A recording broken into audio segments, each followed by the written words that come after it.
Lembaga survei LSI DNI.CA menggelar survei simulasi apabila Anies Baswedan gagal meraih tiket untuk maju sebagai capres di pemilu 2024.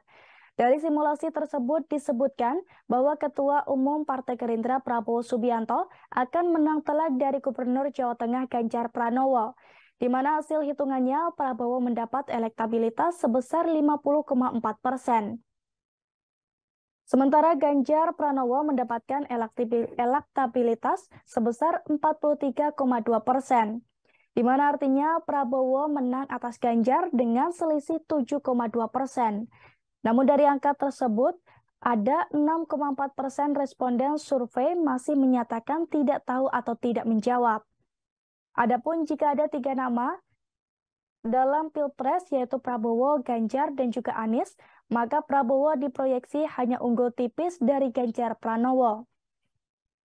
Sementara itu posisi dukungan capres tertutup 3 nama menunjukkan bahwa Prabowo unggul tipis dengan angka 33,9%, Ganjar di angka 31,9% dan Anies sebesar 20,8%.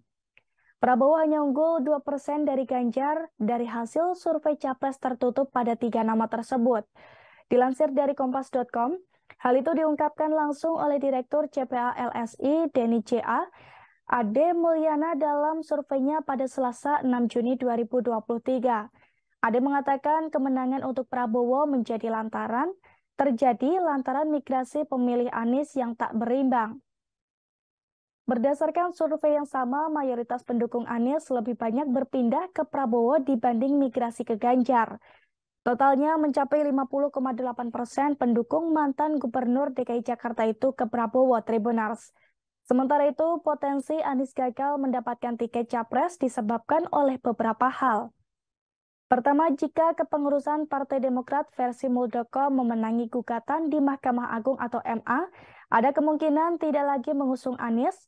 Lalu kedua, kasus korupsi yang menimpa mantan Menteri Komunikasi dan Informatika yang juga Sekjen Partai Nasdem Johnny G. Plate. Lalu bisnis Ketum Partai Nasdem Surya Paloh yang terkena dampak, salah satunya jasa catering selama 30 tahun di Freeport terancam diganti. Artinya menurut Ade, jika Partai Demokrat atau Nasdem tidak lagi mencalonkan Anies, maka tiket capres gagal didapatkan. Sebab tanpa kehadiran salah satu partai, KPP tidak mencapai minimum 20% sebagai syarat pencalonan presiden. Sebagai informasi, survei ini dilakukan untuk wawancara,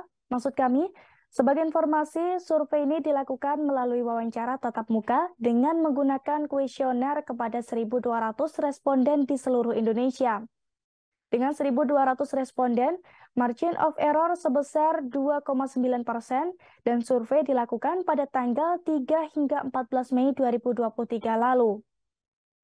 Selain survei dengan metode kuantitatif, LSI DNI.CA juga memperkaya informasi dan analisis dengan metode kualitatif Tribunars, seperti analisis media, in-depth interview, expert judgment, dan juga focus group discussion.